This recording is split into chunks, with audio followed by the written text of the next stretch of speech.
आज आदित्यच्या मनात आलेला आहे देवदर्शन करायचं चक्क, आणि चक्क हा मुलगा म्हणजे आज मोठा देवीला जाऊ असं म्हणलेला, त्यामुळे खूप अचानक असा आजचा प्लॅन ठरलेला आहे आणि आम्ही चाललो आहोत मोठा देवीसाठी. साधारण इथून किती वेळ रे?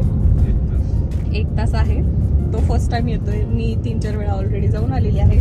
सो करूयात आज आपण देवदर्शन.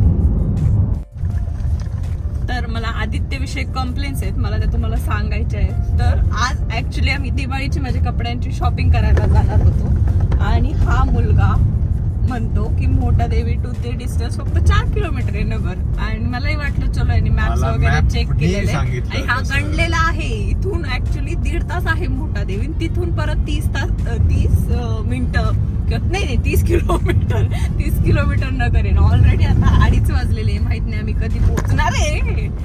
आणि आणि आणि आणि अजून एक गोष्ट आहे की हा कॅश सुद्धा घेऊन आलेला नाही सोबत. तुझं कन्सेप्ट आहे तर तुला माहित पाहिजे ना कॅश कॅरी करायचे की नाही.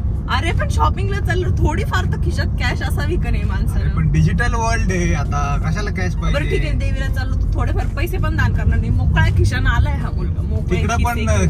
क्यूआर असतो. बरं, काय? बरं. पण सगळ्या गोष्टी मीच करायच्या.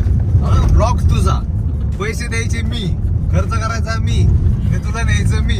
माझा काय नेमकं द्यायचं? तोटा फायदा काय? मी तुझी बायको आहे, हा तुझा तोटा नको सांगू, फायदा सांग. तोटा नाही, फायदा सांग. फायदा आहे की नाही सांगा, तुम्ही सगळ्यांनी सांगायचंय त्यांना काय माहिती बाबा. फायनली आलेलो आहोत आपण.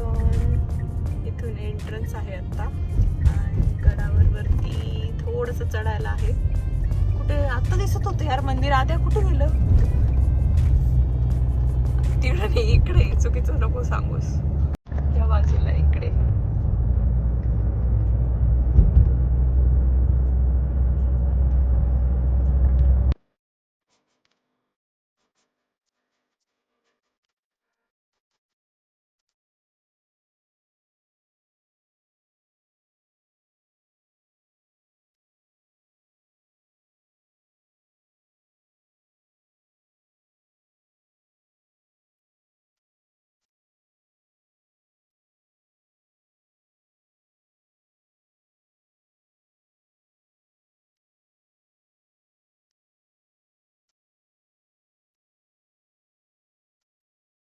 तर खूप छान पद्धतीनं दर्शन झालेलं आहे आज. काहीच गर्दी वगैरे असं काहीच नव्हतं, त्यामुळे खूप रिलॅक्स असं बसता आलं, थोडा वेळ मेडिटेट करता आलं. आणि त्यानंतर दर्शनालाही काहीच लाईन वगैरे नव्हती, त्यामुळे मंदिरातही खूप छान वेळ थांबता आलं आणि दर्शन झालेलं आहे. सो आता आपण पुढे नगरला जाणार आहोत. सो चलो, आलेलो आहोत आम्ही आता कापड बाजारमध्ये. पार्किंगला सुद्धा वेळ मिळत नव्हता. वेळ नाही, जागा. ऍक्च्युली जागा मिळत नव्हती. 1-1.5 तास झाला आम्ही पार्किंगच शोधतोय आणि मेन कापड बाजारात आम्ही मोठी सफारी घेऊन पोहोचलेलो. पोलिसांचे बोलणे खाल्लेले आहेत आणि फायनली आता पार्किंग मिळाली आहे. जबरदस्त भूक लागली आहे, शॉपिंगपेक्षा जास्त मला वाटते. आधी मी खाणार आहे माझा पोटोबा, मग बघूयात पुढे. आणि आता आम्ही आलेलो आहोत लस्सी पिण्यासाठी. सो हे दुर्गा सिंग लस्सीवाला जे कापड बाजारात मेन लस्सीचं शॉप आहे तिथे आलेलो. आणि आधी त्यांनी बदाम फ्लेवर्डवाली लस्सी घेतली, मी प्लेन लस्सी घेतली आणि त्यानंतर पुढे आम्ही निघालो आहोत शॉपिंगला. माझं बजेट 3000 आहे असं मी ठरवलेलं. त्यात मला ड्रेस आणि चप्पल दोन्ही घ्यायचं होतं, पण मला जे ड्रेस आवडत होते ते माझ्या बजेटमध्ये बसतच नव्हते आणि जे कुठले मला बसत होते त्याचं म्हणजे व्यवस्थित फिटिंगही वाटत नव्हती.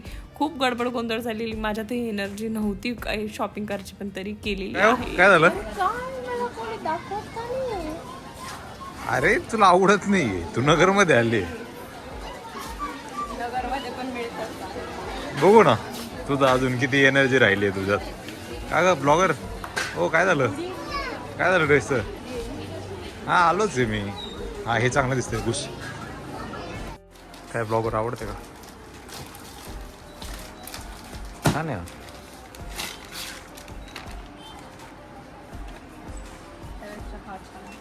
दाखव.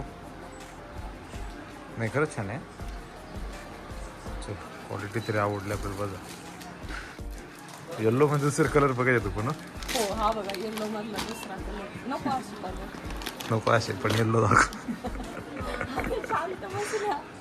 मग काय कन्फ्यूज करते तू? काय पाहिजे तुला सांग ना नीट. त्यांना माहिती, ते रोज हँडल करतात मुलींना, त्यांना काय मुलींच्या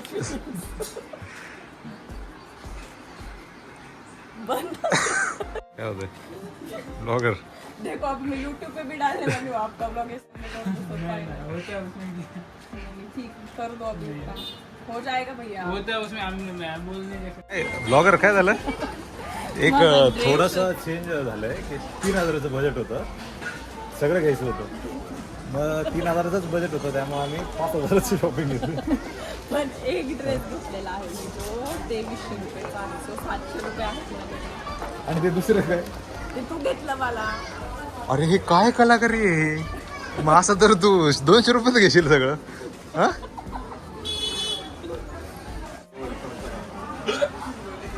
बजेट संपलो आणि एकच घेते का एकच चप्पल मिळेल आता माझ्या बजेटमध्ये ही कशी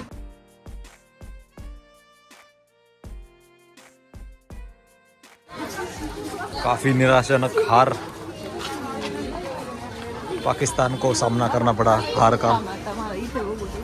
बोल तर खूप साऱ्या प्रयत्नांनंतर मला चप्पल मिळाली जिचे हिल सॉफ्ट असतील आणि जी मला कम्फर्टेबलही असेल आणि मला गोल्डन कलरमध्ये चप्पल पाहिजे होती पण माझ्या बजेटमध्ये अजिबातच बसत नव्हती तो माणूस थोडंही बार्गेन करायला तयार नव्हतं म्हणजे फिक्स रेट कसा असू शकतो यार दिवाळीत पूनम कोणी मला बार्गेन पण करू देत मी बार्गेन केलं तर मला 5 रुपये पण कमी केले त्याने 25 रुपये कमी केले होते तू निघून आली तुला वाटलं तो येईल तो नाही आला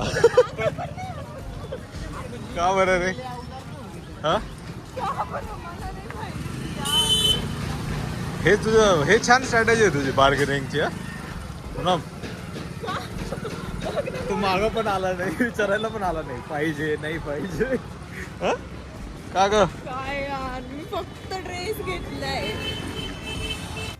मला काहीच मनासारखं मिळालं नाही त्यामुळे मी लिटरली रडायला लागलेली त्यामुळे माझं थोडं मन विचलित करायला मला आदित्य इथे मोबाईल कवर घ्यायला घेऊन आलेला आणि त्यानंतर मग मी हे मोबाईल कवर घेतलेलं आहे आणि मग त्यानंतर मला जरा तरी बरं वाटायला लागलेलं सो जर तुम्हालाही मोबाईल कवर घ्यायचं असेल तर हे सुराणा कॉर्नर आहे त्याच्या एक्झॅक्टली अपोजिट साईडला कटारिया नावाचं हे मोबाईल शॉप आहे तिथे तुम्हाला मोबाईलच्या सगळ्या ॲक्सेसरीज मिळणार आहेत सो तुम्ही नगरला गेला तर घ्या आणि मला दिवाळीसाठी त्यांनी हे गिफ्ट दिलेलं आहे सो आता आपण निघणार आहोत थोडंफार पोटोबा करण्यासाठी आणि चलो तर आम्ही कॅफेला आलेलो आकीज कॅफेला आणि त्यानंतर थोडंसंच लाईट खाल्लेलं मला भयंकर ॲसिडिटीचा फील येत होता कारण की दिवसभर काहीच खाल्लेलं नाही मध्ये फक्त एकदा लस्सी पिलेली आणि खूपच बोर वाटत होतं यार म्हणजे शॉपिंगची वाटच लागलेली आज माझ्या घरी आलेलो आहे 10:30 वाजले 2ला गेलेलो आणि आता फायनली 10:30 वाजता घरी आलो खूप थकलो आहे आणि फार रिग्रेट होते मला की मी चप्पल घेतलेली नाही म्हणजे ज्या कारणासाठी गेलेली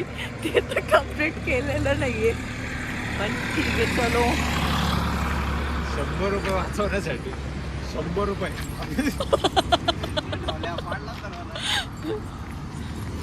इकडं काय लाईट नाही का गावात एवढा अंधार का दिसतोय कैरी